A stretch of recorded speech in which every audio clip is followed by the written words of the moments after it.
Hey fellas, and welcome back to Quite with a Y. I can't believe it. It's almost hard to believe that I'm uploading 2 videos in a row back to back. It almost really makes me feel like I'm a gameplay commentator back in its prime. You know, back when the main reason for using this format was when adults would want to bully kids for the entertainment of other kids. Nowadays, it's just kids bullying kids for other kids. And you could say so much more back then. The woke mind virus has really infected the genre today. Bullying babies that apparently have just crawled out their mother's womb is apparently not cool anymore. And unfortunately, as much as I really want to roleplay as a Leafy clone, I was usually the one getting bullied. I didn't get paid to bully folks until I got to do it over the internet while hiding my face. Though, while we can't bully children directly anymore, thankfully there are no rules about making fun of robots just yet. So to get my fix and work some steam off, I'm going to be attacking a robot. I'll be making some hurtful comments before I find out they're sentient and regret them in the future. Specifically, a Twitter gimmick account called @ExplainThisBob. It is automated from what I understand, but some of the tweets make me feel like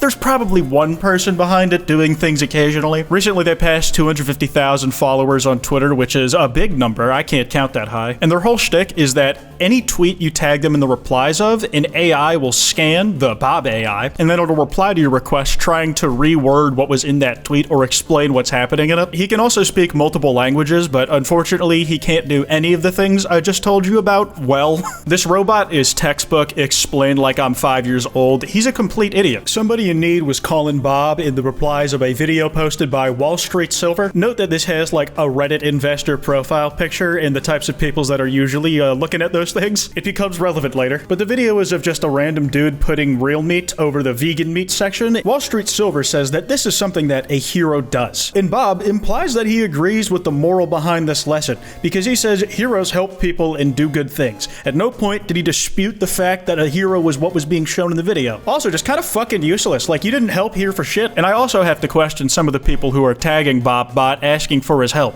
There was this dude with a grown-looking man as his profile picture who Bob had to explain the birds and the bees to. He didn't understand what this diagram about sperm racing to fertilize the egg was. It's the Twitter equivalent of the end of the Teen Titans Go movie where Robin, before the credits roll, tells kids to ask their parents where babies come from. There was this one dude who was just absolutely stuck on this one problem on his math homework and he needed it explained. The X equals 2, by the way, but the dude was struggling and he asked Bob for help and he was worth jack shit. He didn't give him any useful formulas or tips on how to solve the problem. All he told him was the definition of the term correct answer. Either Bob's really fucking dumb or he just likes messing with people more than the programmers probably intended. It might even be as they intended, considering the type of folks behind it, as you'll find out soon. But yeah, that's how I got introduced to this bot at first. I would just see it tagged in the replies to random tweets on either my For You page or even sometimes folks I was following. Thankfully, none of the people I saw tagging this bot were mutuals of mine. Nobody I followed was doing that shit. And if you guys have been doing it in the replies to my tweets, I have thankfully been able to live in ignorance. It's because I don't read my replies because I don't care what any of you have to say.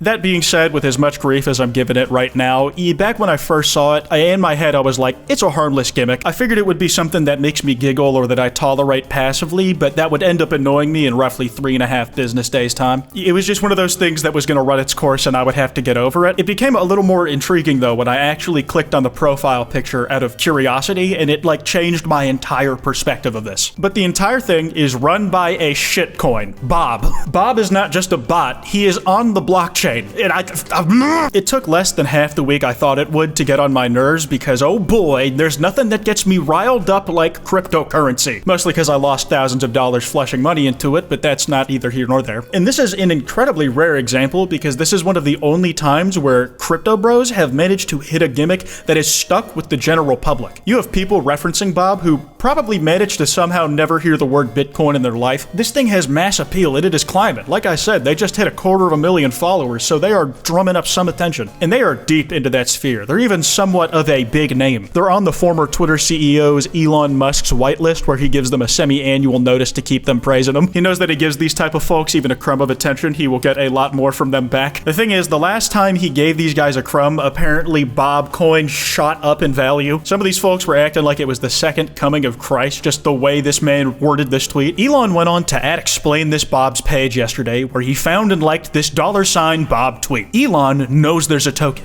Elon knows the community will send this Pepe to Mars. Bob's Twitter account is well on track to achieve 1 million plus followers. Social flywheel effect in full action. This dude, Crypto Troll, whose head was literally on fire, was very optimistic about the future. If you bought Bob at the peak of its previous all-time high, you are still considered early and very lucky to have got in at that price. Fade away if you fade today. It's very simple. We're headed to double-digit billions. I mean, it's important to have dreams, guys, and I've never been able to predict these fucking market movements correctly, so who am I to say that he's wrong? It doesn't really matter, though. I still think it's, like, cringe. But now that we've established that the Bob Twitter account isn't just like a fun side project for a person learning to code or whatever, where it's not a Twitter gimmick account we're seeing, but actually a Twitter propaganda campaign, it makes some of the stuff that the Bob bot replies to even funnier, like, just in the context of what it's saying to what the original tweet is. This dude was tagged in a really viral video of two dudes just fighting in an airport, and Bob described what was happening in the airport as exciting. He was looking forward to it. It's with comments like these we can start to learn more about Bob as like a fake made-up pretend person. The wants, the needs, the likes, the dislikes, all the things it's been programmed to tell us it needs when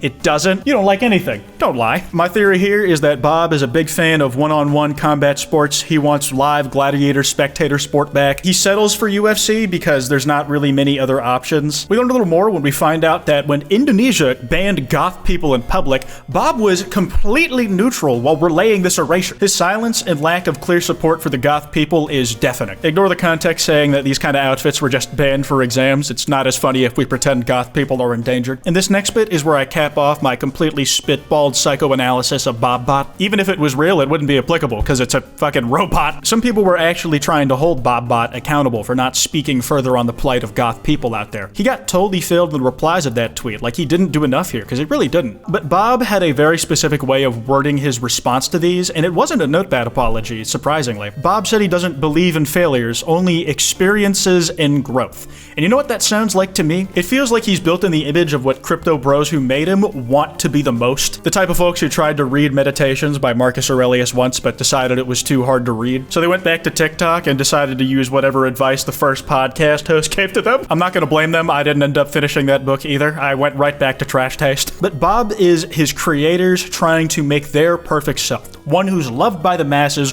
while also still doing crypto. This account almost commodifies real shitposting culture. It wears the aesthetics and costumes of a whimsical, innocent character account like on Tumblr or Twitter. It interacts in the replies of the masses like it's one of us, or at least was created by one of us. But really, it's just given a Razzie-worthy performance of a real person having fun and fumbling in between doing ad reads. For Christ's sake, it got caught doing business with Bart Baker and hyping him up with his named hashtags. If you don't know who that is, it's the same white dude who ended up singing all those songs for like Chinese social media a few years ago. It makes complete sense that this is the type of money he's going for. My guy is a bag getter. Anyways, that's about all I got for wasting your time today. If you want to send me topics for a video, either stories or dilemmas you're in, hit that kwytebox at gmail.com. Anyways, piss off.